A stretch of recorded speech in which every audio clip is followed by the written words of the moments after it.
There are two classic problems in calculus. One of them is the tangent line problem, which we've already considered, and the other is the area problem, which we are about to consider.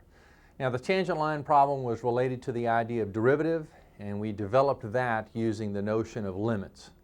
Now, we're going to talk about the area problem, the other classic problem in calculus, here in just a little bit.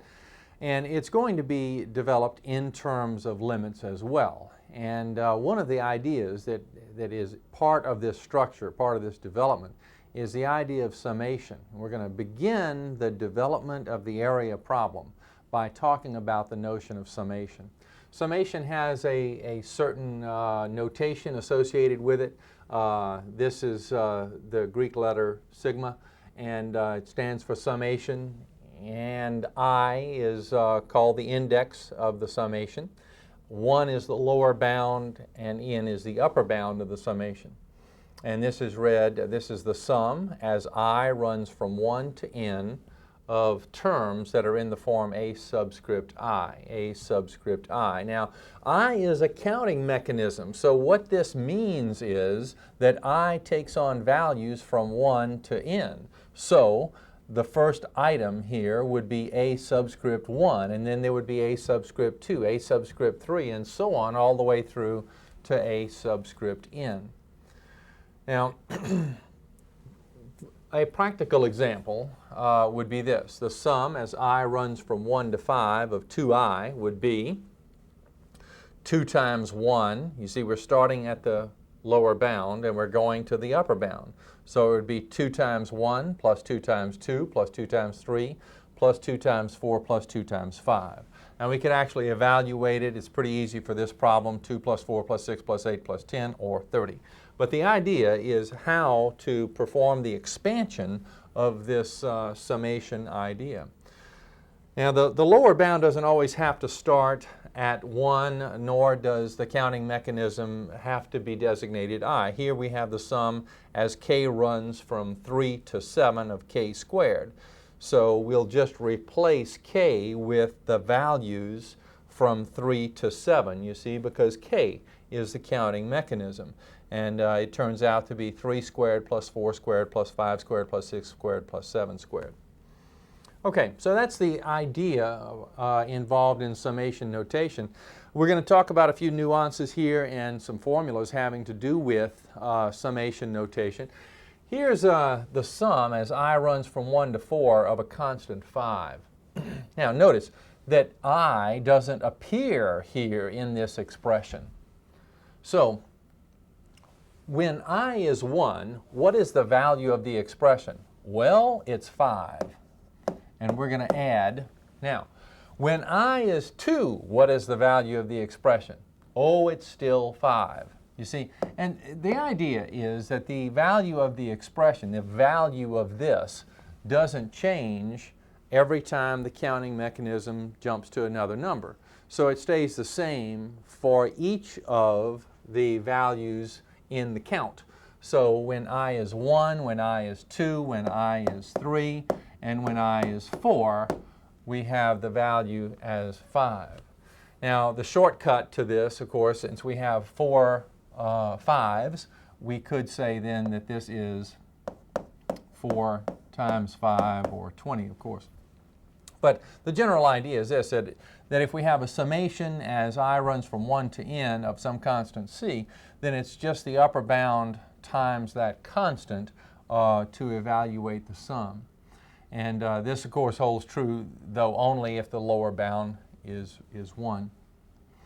A couple of other ideas. The sum of a constant times a term involving the counting mechanism means that we can take the constant and move it outside of the summation idea, that it's that constant times the sum of the items involving the counting mechanism.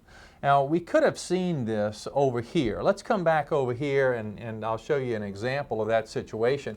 It was right here in this problem. And we can see what we could have done. We could have written this as 2 times the sum as I runs from 1 to 5 of I. and therefore it would be 2 times 1 plus 2 plus 3 plus 4 plus 5.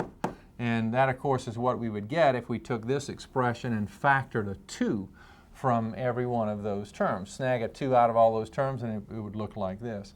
So at any rate, we've already used the idea, but this is the generalization of that idea right here. Also the sum, now I'm not putting lower bound, upper bounds here. We understand what that's all about. It's I running from 1 to n. But it's the sum or difference of terms involving the counting mechanism is equal to the sum or difference of the separate summations. You see, so we can sort of distribute this idea of summation throughout multiple terms. Here are some other formulas, and these are quite useful in evaluating situations involving summation. The sum, as I runs from 1 to n, of I itself is the upper bound of the summation times the upper bound plus 1 all over 2. And for I squared, it's the upper bound plus the upper bound, which is n, times n plus 1 times 2n plus 1 over 6. And for I cubed, it is n squared times n plus 1 squared all over 4. You may recall that we have seen these before, I think, when we talked about limits in the past. You may have had it in college algebra or another place. But these formulas are really useful in evaluating under certain circumstances. Let me show you one of those. Here we want to find the sum as I runs from 1 to n of I squared over n squared. Now n squared, the n is this upper limit, you see, this upper bound. And so it's a fixed value, so it's a constant. So we would think about the problem like this, as the sum of 1 over n cubed times I squared. And then we would take the 1 over n cubed and sort of think of it outside of the summation.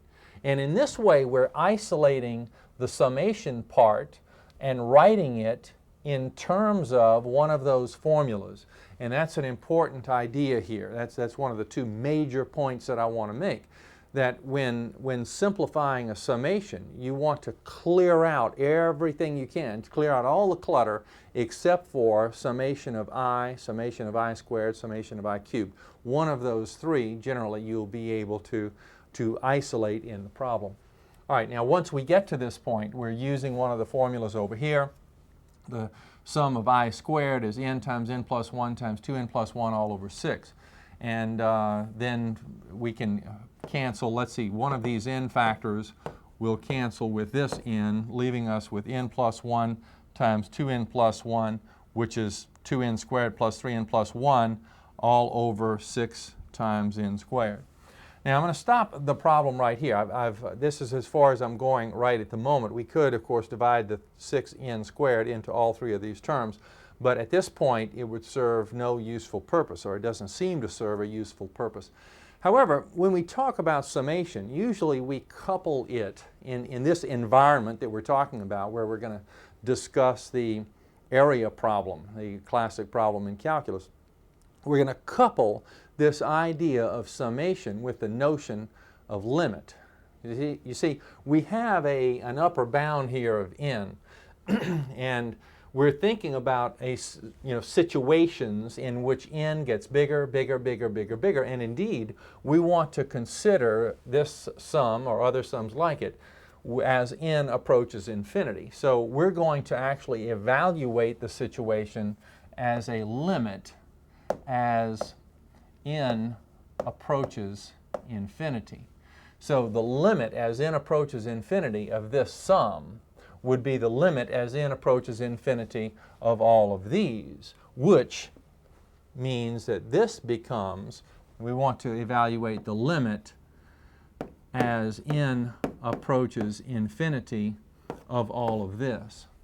Now, in order to do that, remember with the limit ideas, we need to create a situation of separate terms here, because as n approaches infinity, the way it looks right here, it looks like this denominator is going to become large without bound.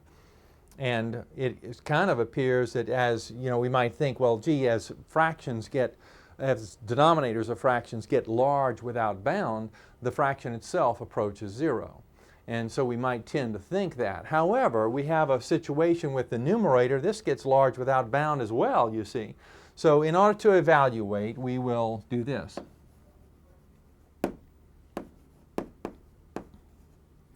And we're thinking about, let's see, 2n squared over 6n squared. The n squares cancel, and this would be 1/3.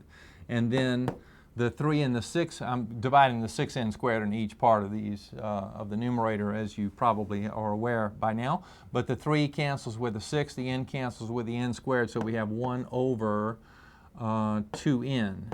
And for the other term, it's 1 over 6n squared. And now, to evaluate this limit, we're thinking of the situation as n approaches infinity.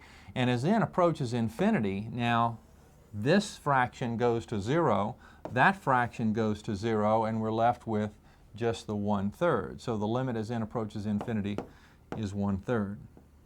Okay, so the two major ideas here in this problem that I want to show you is that in dealing with summation, you want to take all of the constants and sort of factor them out, yank them out like we did this 1 over n cubed.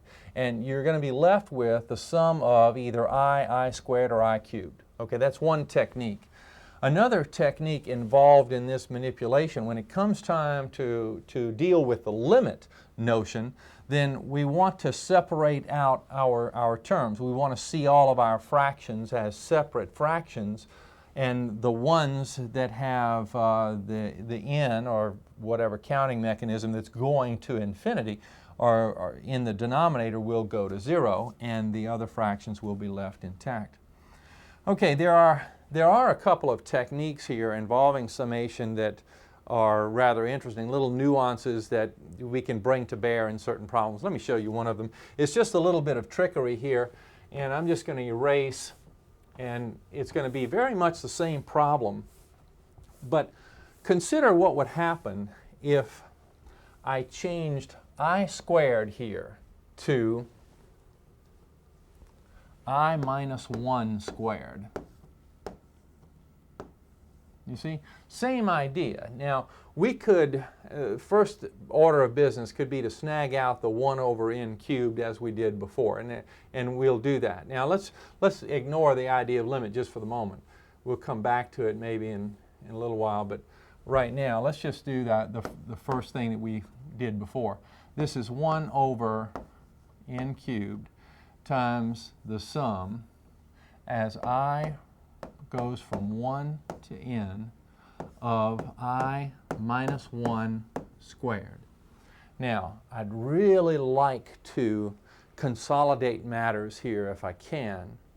Now, one thing I could do, a technique that I could bring to bear here, is to square the I minus 1. I squared minus 2I plus 1. And I could apply summation to each of those separately if I wanted to do it that way. It's a worthy technique. Another technique, though, that's a little bit more clever and that applies here is this, that notice it says I goes from 1 to n. I would like to express this as just I squared. And I can do that if, think about what happens if this counting mechanism, as it gets close to n, as it arrives at n, this is n minus 1. So, gee, we can rewrite like this. It's equivalent to say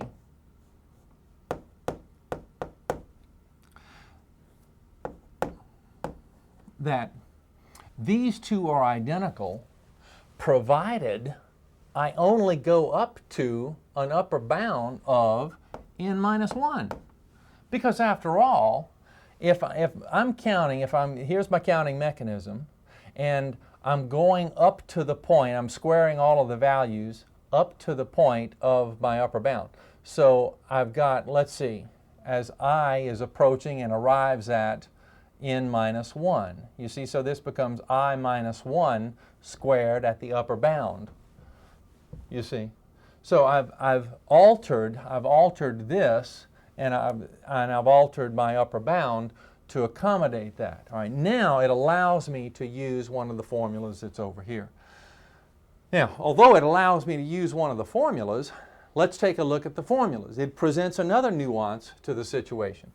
In this formula of summation involving I squared, now notice over here it's upper bound, you see, times upper bound plus 1 times 2 times upper bound plus 1. You see, so if we're going to apply this formula and the upper bound is something other than n, then we need to accommodate that situation. But still, that idea is easier than trying to expand the I minus 1 squared over here. It looks like this. I'll run through the expansion here, but it turns out to be, let's see, it's upper bound times upper bound plus 1. Upper bound plus 1, that would be n, times 2 times, well, I better put a bracket in here just for emphasis. It's 2 times upper bound plus 1, and all of this is over 6. You see, and so we would manipulate with this for a little while. All right. Now, I'm confident that we can manipulate this successfully. It's not a big deal. Let's apply the idea of limit to this.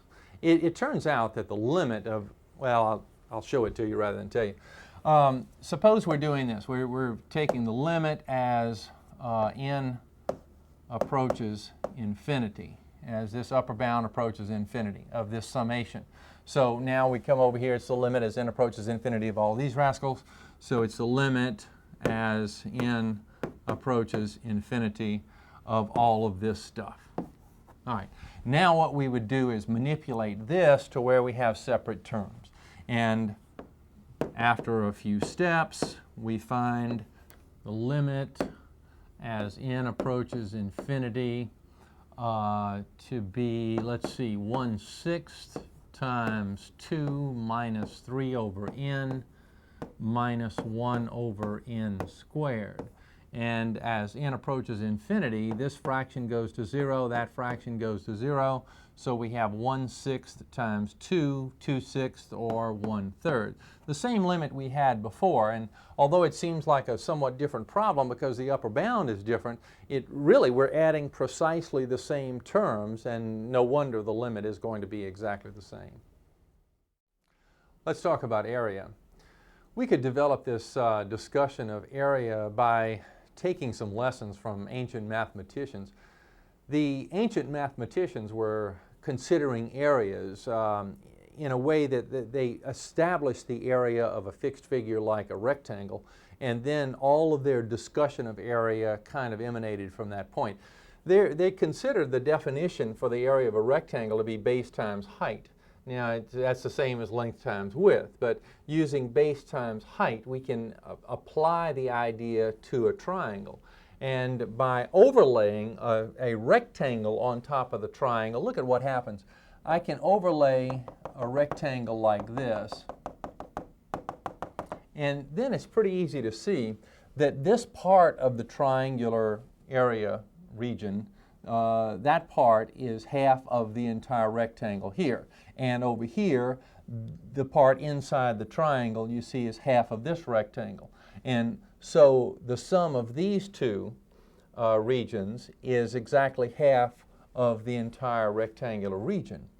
Okay, so now we have the idea that we have a technique for finding the area of a triangle.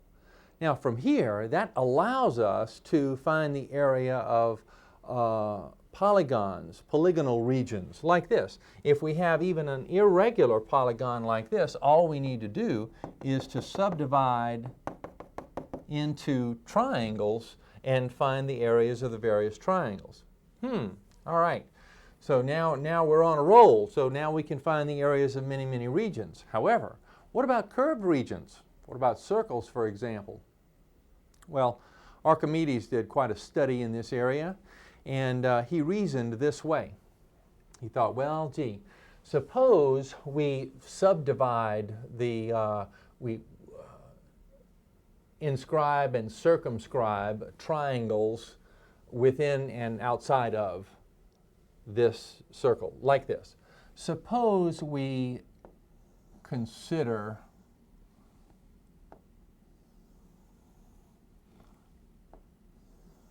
first these triangles. Now it looks like I'm making a square within the circle, and I kind of am, but think about this triangle and this triangle and this triangle. So the sum of the areas of the triangles, you see, would be smaller than the area of the circle, because those triangles are inscribed within the circle. Now, think about similar idea, but now I'm going to circumscribe the triangles. You see, it's this idea, and this is going to be related to what we're going to do. Oh, that looks nasty. Let me try it again.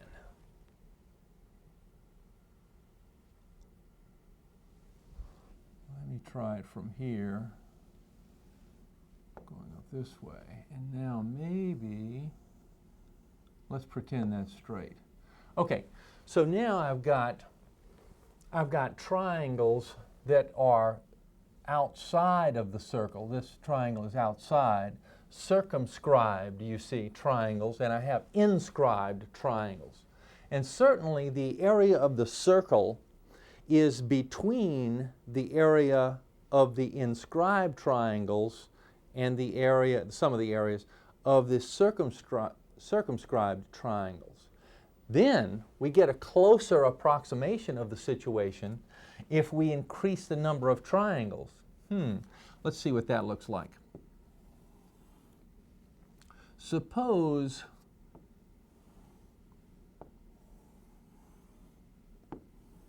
I do this. Now, I am drawing the inscribed triangles. Now we can actually, you know, we don't have to be thinking of triangles here. We can think of the polygon being, I'm tracing the polygon now, you see, and then the polygon's area can be found by using the triangles, but it's the area of the polygon that we're talking about that is inscribed. The polygon is inscribed within the circle. It has an area. We can calculate the area using the triangles. Okay, that area of the polygon then is smaller than, is less than the area of the circle. We can then compare that with, oh, here we go again. Here we go again. We're going to have a circumscribed polygon, hopefully.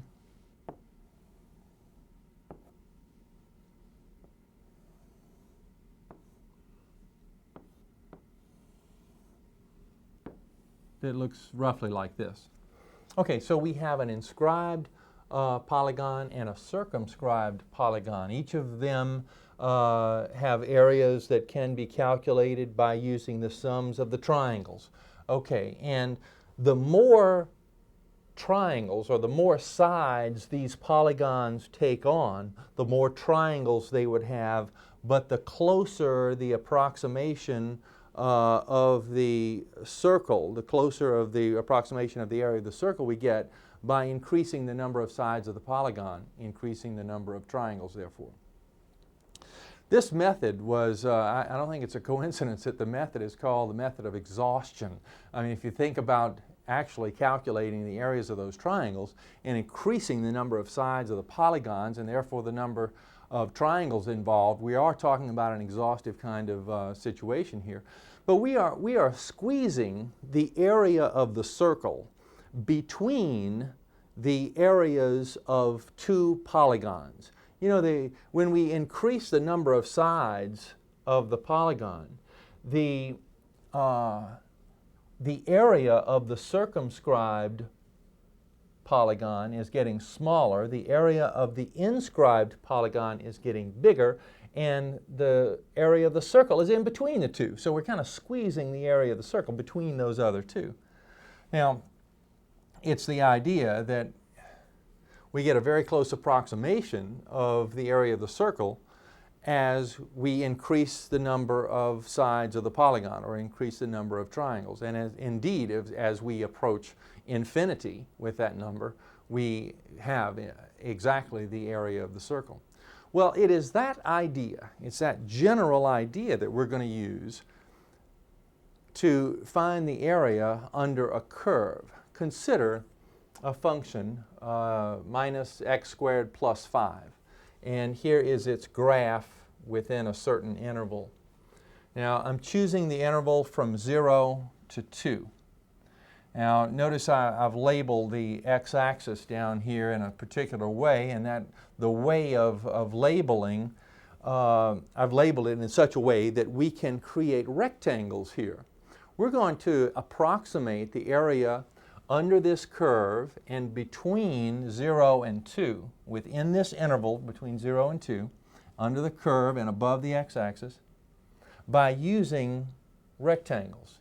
We're going to use 5 rectangles as our first approximation for the area under this curve and within the interval. Okay, let's talk about how wide those rectangles are going to be. If I want 5 rectangles and the total length of the interval is 2, then I divide by the number of rectangles, 5, and each one of those rectangles will have a width of 2/5. And that's why I've labeled the x-axis this way: 2/5, 4/5, 6/5, 8/5, 10/5.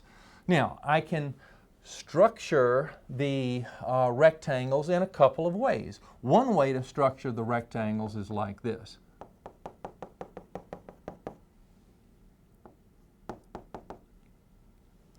Now, what I'm doing is inscribing the rectangles in such a way that the rectangles are completely under the curve. And the sum then of the areas of those rectangles is going to be, the sum of the areas of the rectangles is going to be a little smaller than the area under the curve. Let's see how we would calculate those areas. Well, just from what we know about length and width, or base and height, we know that the area of the rectangles would be the length of the first rectangle times the width, 2/5, plus the length of the second rectangle times its width, 2/5, plus the length of the third one times 2/5, the fourth one times 2/5, all the way up to the length of the fifth one times 2/5. We add all of these and we have the area of the rectangles.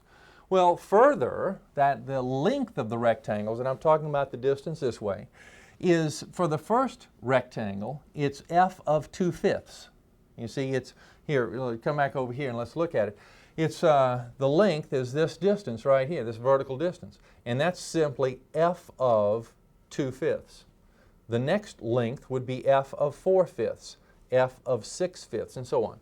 So we could rewrite the situation like this: f of 2/5, that's the length of a rectangle, times the width.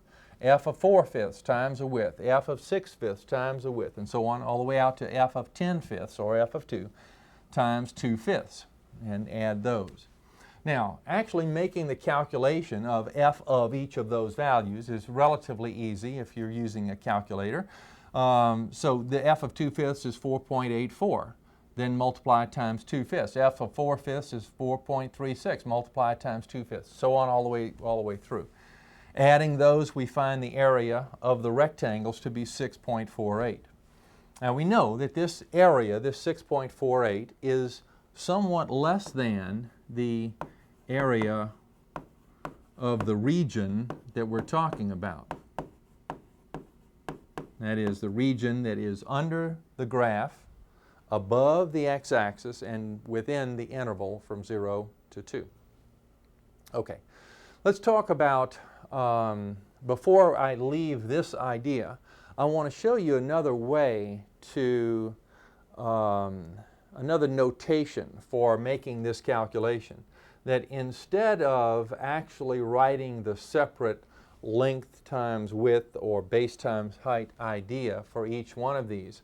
We need a more general way to write this. After all, I think you know where this is going. If we increase the number of rectangles, we approximate the area under the curve better. And we're actually going to increase that number all the way to infinity. So we need some way to indicate, without listing every one of them separately, we need to indicate this sum in another fashion. And that fashion is like this. The area of the rectangles is the sum, as I runs from 1 to 5, of f of 2/5 I times 2/5. Now, the f of 2/5 I is the length of all of those rectangles. And you notice as I is 1, then it's f of 2/5. If I is 2, then it's f of 4/5. And if I is 3, it's f of 6/5, and so on. So this gives a way, symbolically, or using this notation, to make the same calculation that we made before. All right, let's see how it runs. We've got f of 2/5 I. This means in the f function, replace x with 2/5 I. Now, it was negative x squared plus 5. So it's negative 2/5 I squared plus 5. And evaluating, let's see, squaring 2/5 I, we get 4 over 25 I squared. And then 2/5 times each of these terms, 2/5 times 4 over 25, that's 8 over 125. And then 2/5 times 5 is 2. All right, now we have this summation applying to both of these terms, and we can sort of distribute the idea like this: the sum of this term and then the sum of that term. All right, the sum of this term, we'll snag out this, this constant, this coefficient of negative 8 over 125, and think of this as negative 8 over 125 times the sum of I squared. And then here we have plus the sum of 2, the constant 2. Now notice I've written the upper bound for our summations on both of these, because we need those upper bounds to make the calculations in each of those parts. It turns out that the summation of I squared is the upper bound times the upper bound plus 1 times 2 times the upper bound plus 1 over 6. And let's see, upper bound 5, upper bound plus 1 is 6. 2 times upper bound plus 1, that's 11 all over 6. And then the sum of a constant is the upper bound times the constant 5 times 2 here. Now we get some very nice cancellations at this point. The 5 cancels with 5, 1. This would be 25. So we have 8 times 11 over 25 for the first fraction, and then this becomes 10. And in the calculator, we find this to be 6.48, as we expected. It's the same value we had before when we calculated sort of a longer way. It looks like a longer way, but certainly it wouldn't be a longer way. This by hand method over here using 5 rectangles wouldn't be the long way if we were talking about 25 rectangles or 50 rectangles or 350 rectangles or something like that. We would much prefer using a method such as this.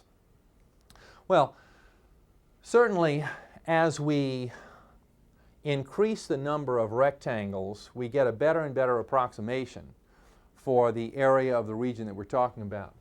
But as long as we're talking about rectangles that are below our curve, we're going to always, and as long as we have a fixed number of rectangles, we're always going to have an area, the sum of those rectangles, being less than the area of the region that we're discussing. Now, another way to structure the situation is like this. We could have begun our discussion by saying, well, instead of rectangles below the curve, let's consider rectangles above the curve. And I'm going to just make a some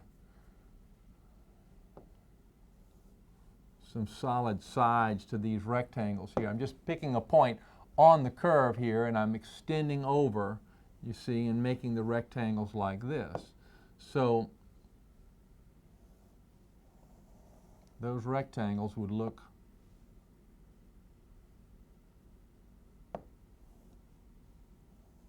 something like this.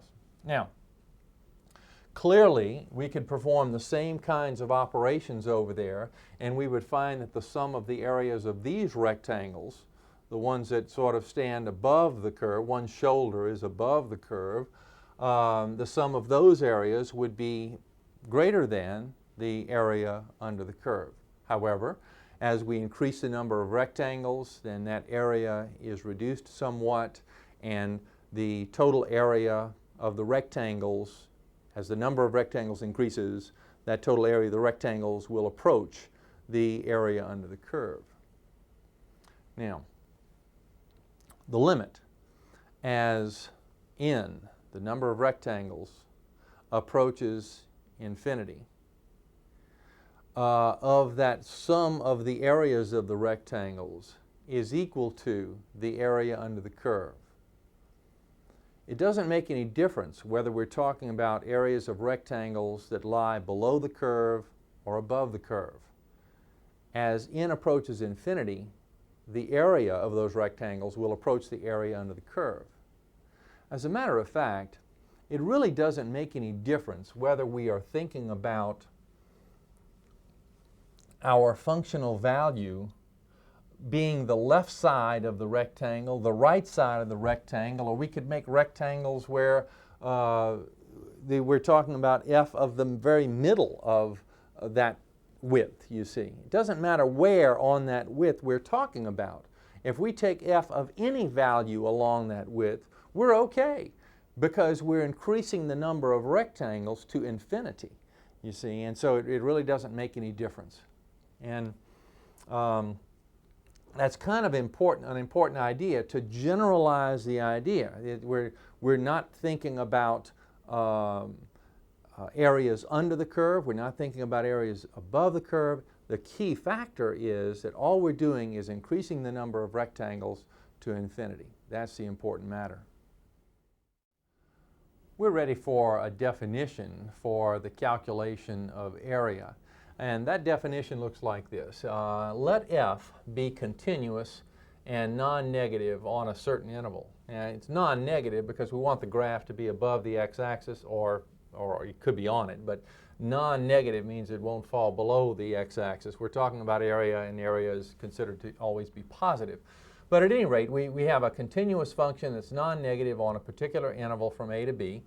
And the area then of the region bounded by the graph of the function, the x-axis, and the vertical lines x equals a and x equals b is this. The area is calculated as the limit as n approaches infinity of the sum of, as I runs from 1 to n, of f of c sub I, and I'll talk about it in a minute, times delta x. Now the delta x is the width of each of the rectangles, and that delta x can be calculated like this. If we want equal widths, and right now that's what we're considering just for the ease of calculation, that delta x is the length of the interval. B minus a is just the length of the interval divided by n.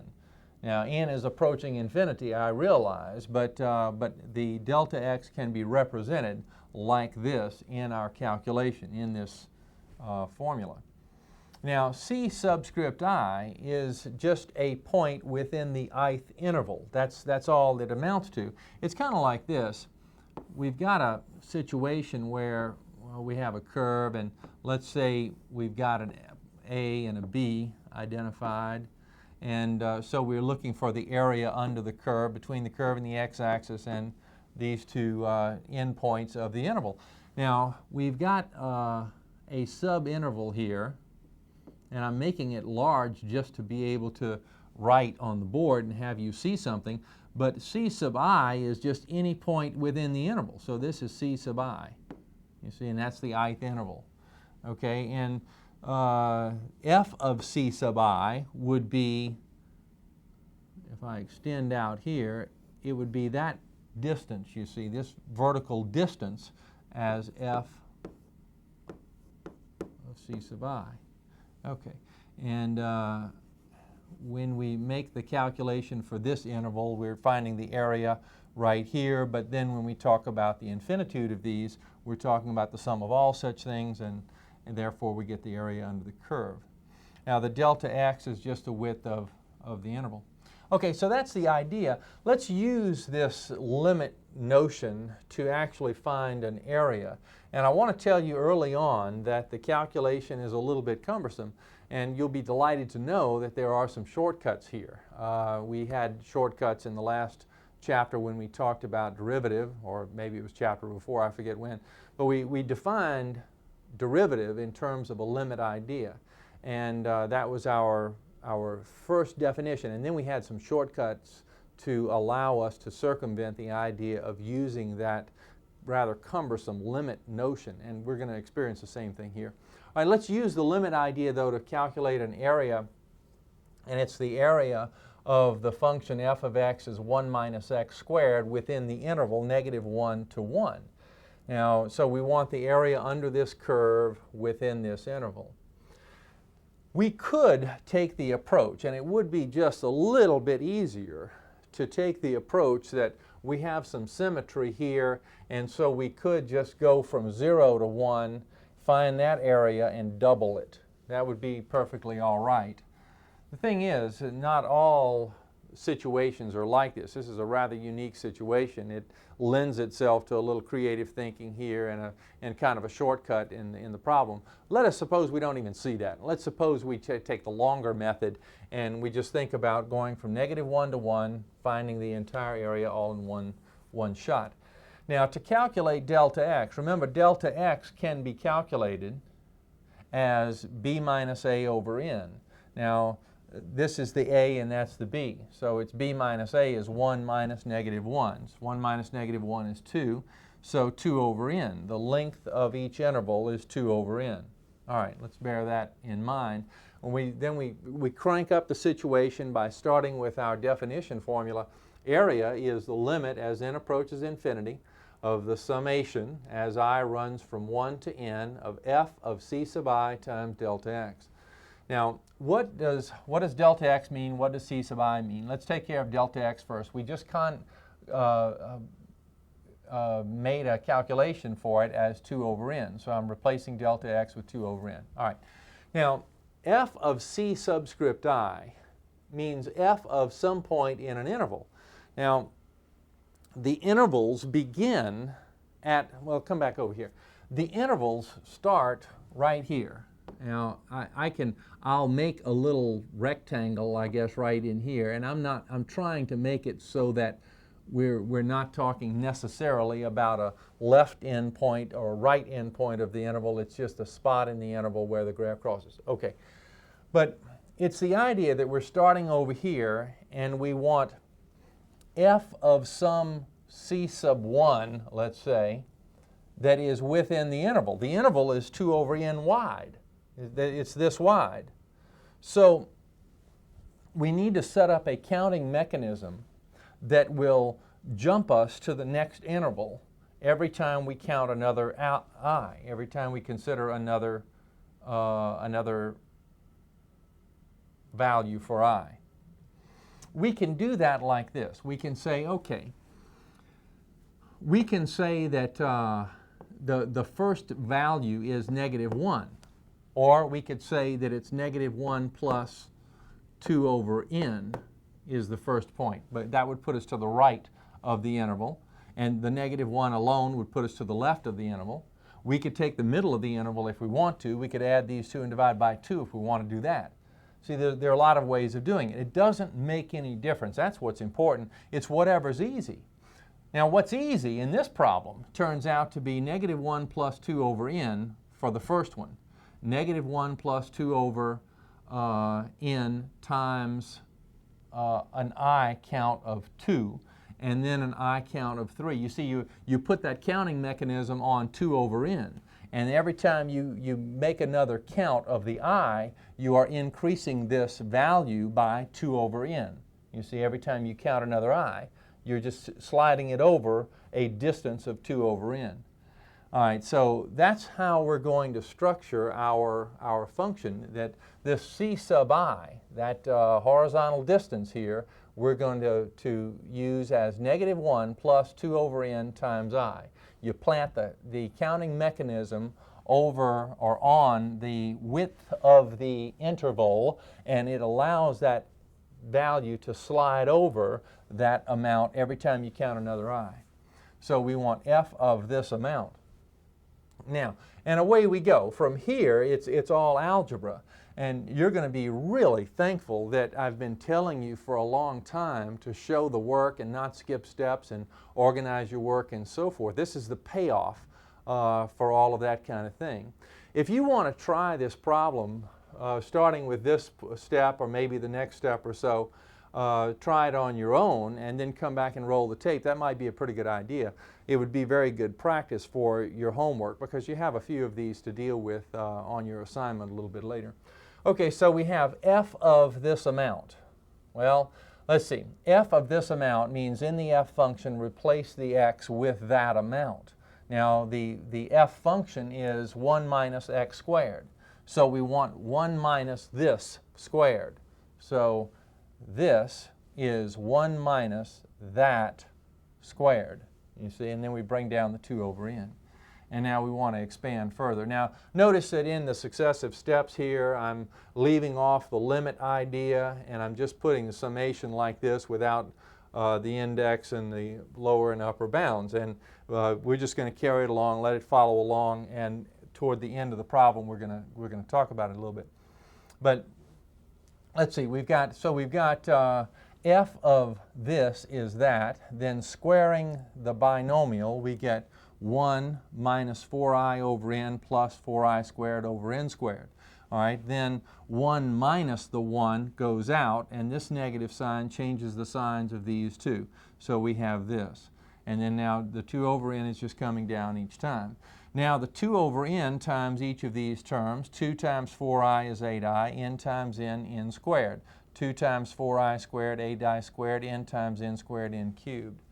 And from here we can sort of distribute the idea of summation throughout both of these terms. Let's go up here and do that. So we've got sum of 8i over n squared minus the sum of 8i squared over n squared. And now we want to use that technique that we talked about in dealing with summation and simplifying summations. We want to snag out the constants, the coefficients sort of, the things that don't involve the counting mechanism. So here we're thinking of the 8 over n squared as a coefficient of this counting mechanism. And so we just pull that outside of the summation notation. So we have 8 over n squared times the sum of I. And over here the same idea, 8 over n cubed comes to the outside and then I squared is left after the summation notation. And now the sum of I can be substituted. We substitute its value of n. You see the upper bound was n, remember. I runs from 1 to n. So it's upper bound times upper bound plus 1 over 2. So n times n plus 1 over 2. And for I squared, this is n times n plus 1 times 2n plus 1 all over 6. And now we're sort of expanding even further, aren't we? All right, so we have 8n times n plus 1. 8n times n, 8n squared. 8n times 1, 8n. All of this is over 2 times n squared, 2n squared. All right, and over here there's a little more cleanup to do. 8n is 8n. 8 times n is 8n. And then n plus 1 times 2n plus 1 is 2n squared plus 3n plus 1. And all of this is over 6 times n cubed, 6n cubed. Now we'd like to expand even further. We want separate terms here. That's what we want to be looking at if we're going to take a limit. So we've dispensed with the summation idea. The summation notation has gone out, but we want to take care of the limit idea by looking at separate terms. So we're going to think of, let's see, 8n squared over 2n squared, 8n over 2n squared. And then over here we have 8n times 2n squared, that's 16n squared, it's negative and it's going to be over 6n cubed. And then we have 8n times 3n, you see, and that's 24n squared over 6n cubed. And for this one it's negative 8n times 1, that's negative 8n over 6n cubed. And then we want to simplify, we cancel as much as possible and we get these terms. And then all the terms that involve n or n squared in a denominator will go out as the limit of n approaching infinity, as n approaches infinity. So this term goes out, that term goes out, this term goes out, so we have 4 minus 8/3, and that turns out to be 4/3. So the area under that curve between -1 and 1 is 4/3 square units.